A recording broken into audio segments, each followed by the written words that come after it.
Hi, my name is Dr. Sarah Cervantes-Pahm, and I am here to present to you one of our studies entitled The Effect of Novel Carbohydrates on Apparent Ileal Disappearance and Apparent Total Tract Disappearance of Gross Energy and Nutrients in Semi-Purified Diets Fed to Pigs. This experiment was presented at the American Society of Animal Science Midwest Conference in 2011 under Abstract 232. So for our introduction, novel carbohydrates are indigestible in the small intestines, and for that reason, they are considered dietary fibers, and they are intended to be added to food and beverages to increase the dietary fiber intake in humans. In a previous experiment, we have measured the caloric value of 4 novel carbohydrates. So in this experiment, we want to determine the effect of adding novel carbohydrates to the diets in pigs. Therefore, the objective of this experiment was to determine the effect of novel carbohydrates on the apparent ileal disappearance and apparent total tract disappearance of gross energy and nutrients in semi-purified diets containing cellulose and 4 novel carbohydrates fed to growing pigs. We used 6 carbohydrates in this experiment. We used maltodextrin as a positive control, and we used maltodextrin because it's a very digestible form of carbohydrate. We also used cellulose as a negative control. We chose cellulose because it is a carbohydrate that is well characterized as an insoluble and poorly fermentable fiber. The novel carbohydrates that we used for this experiment were also the novel carbohydrates that we used for our previous experiment. And these novel carbohydrates were the 2 types of insoluble fiber, resistant starch 60 and resistant starch 75, the 60 and the 75 denoting the concentration of TDF in these fiber ingredients, and 2 types of soluble fibers, soluble corn fiber 70 and pullulan. Our hypothesis for this experiment is that the apparent ileal disappearance of gross energy and crude protein will be lower in the diets containing cellulose and novel carbohydrates compared with the maltodextrin casein controlled diet. Our second hypothesis is that although dietary fibers are not digestible in the small intestines, we believe that a fraction of the TDF in the diet disappears in the small intestines. So for our materials and method, we used a total of 24 pigs that were fitted with ileal cannulas. We prepared 6 diets. Diet 1 was our controlled diet, and it was basically a maltodextrin casein-based diet. For diets 2 to 6, we replaced 10% maltodextrin with 10% of cellulose or each of the novel carbohydrates. The novel carbohydrates were therefore the only source of TDF in the diet. For our results,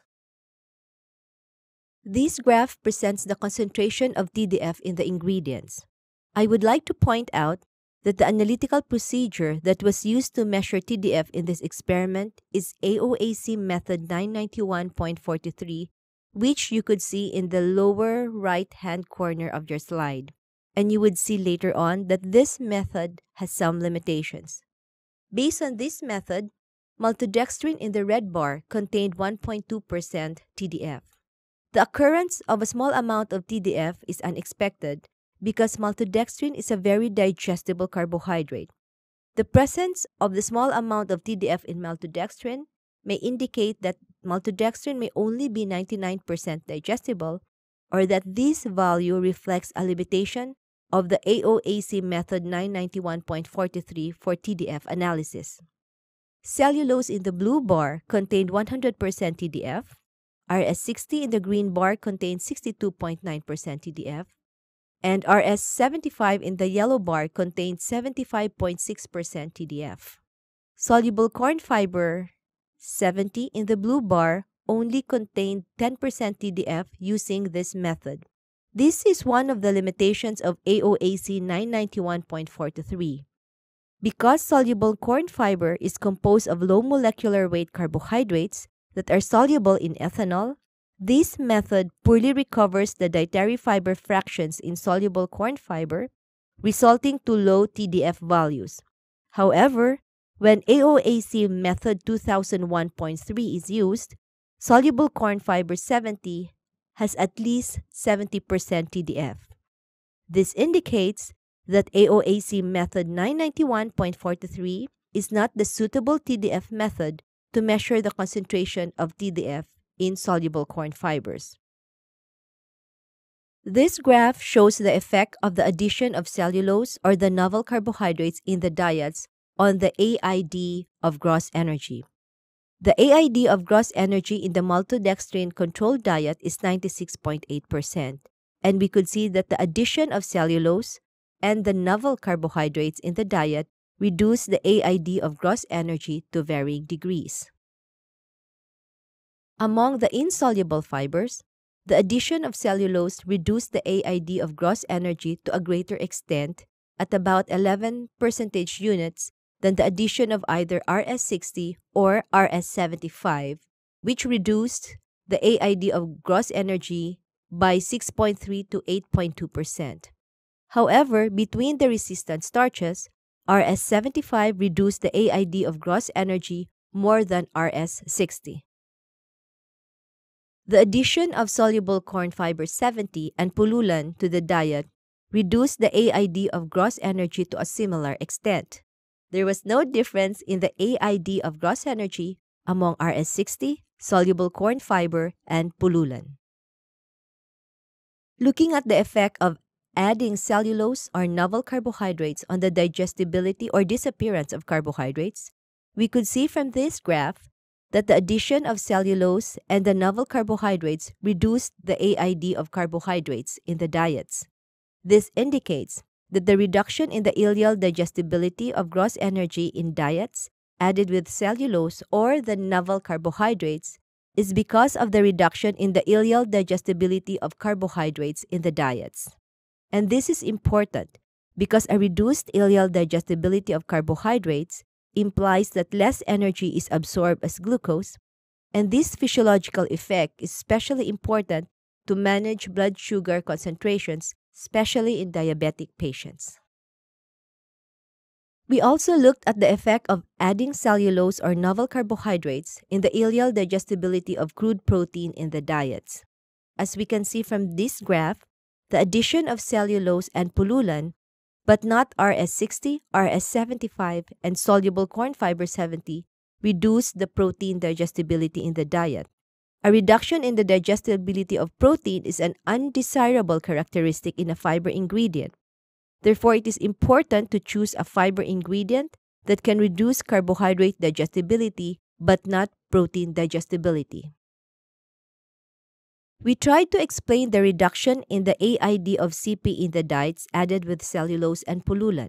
If we look at the values at the bottom, these values are the water binding capacity of the diets.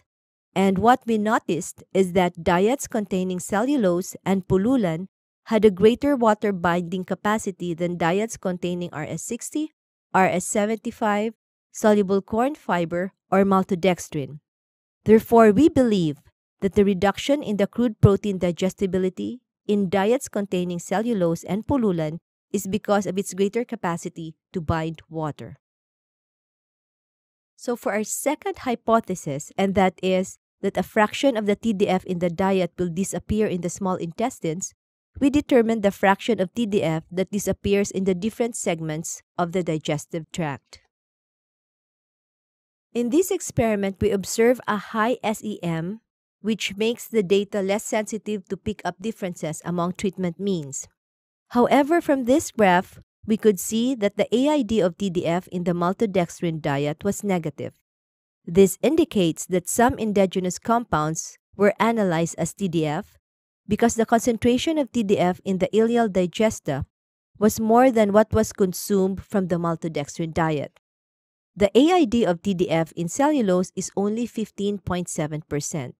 The disappearance of TDF in RS60 and pullulan diet was greater than in the cellulose diet at 44 and 49% respectively.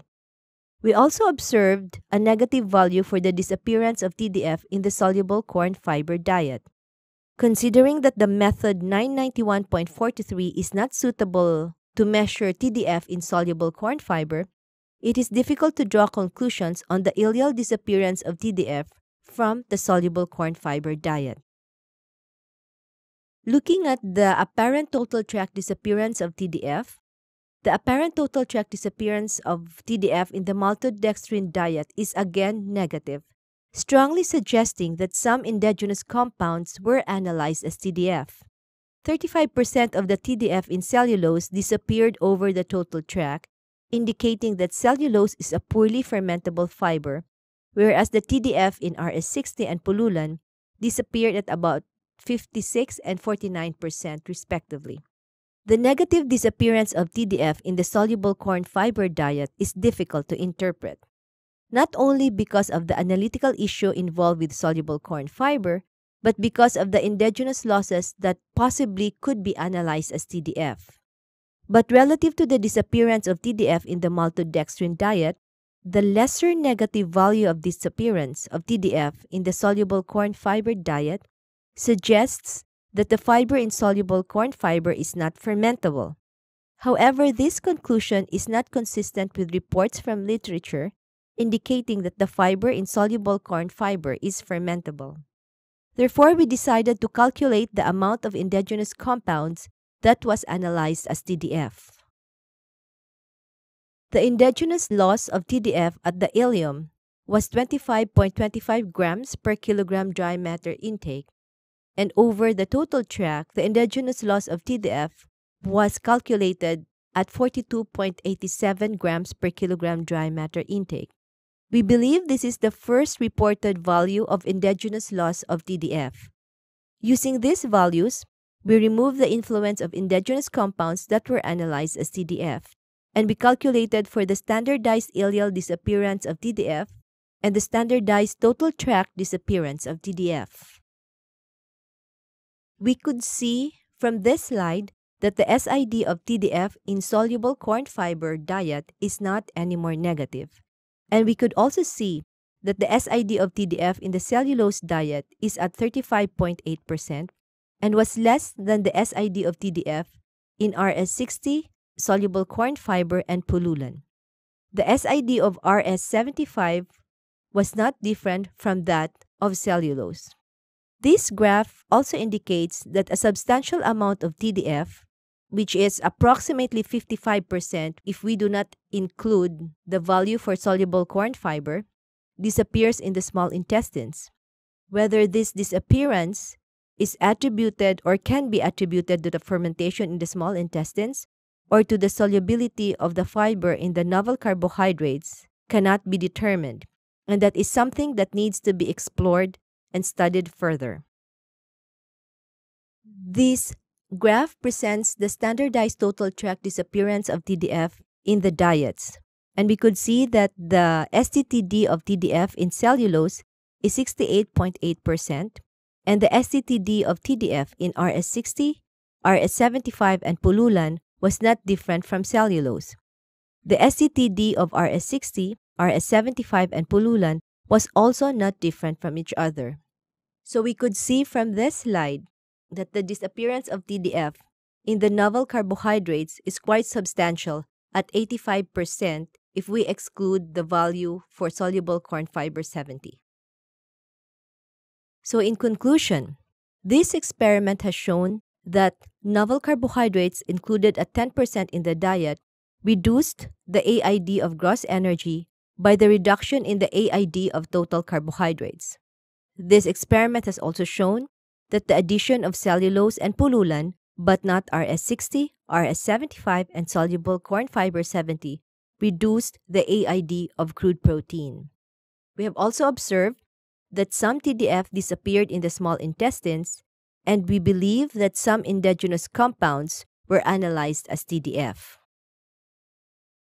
Thank you for your attention, and if you want more information on swine nutrition and feeds and feeding, we would welcome you to our website at http://nutrition.ansi.illinois.edu.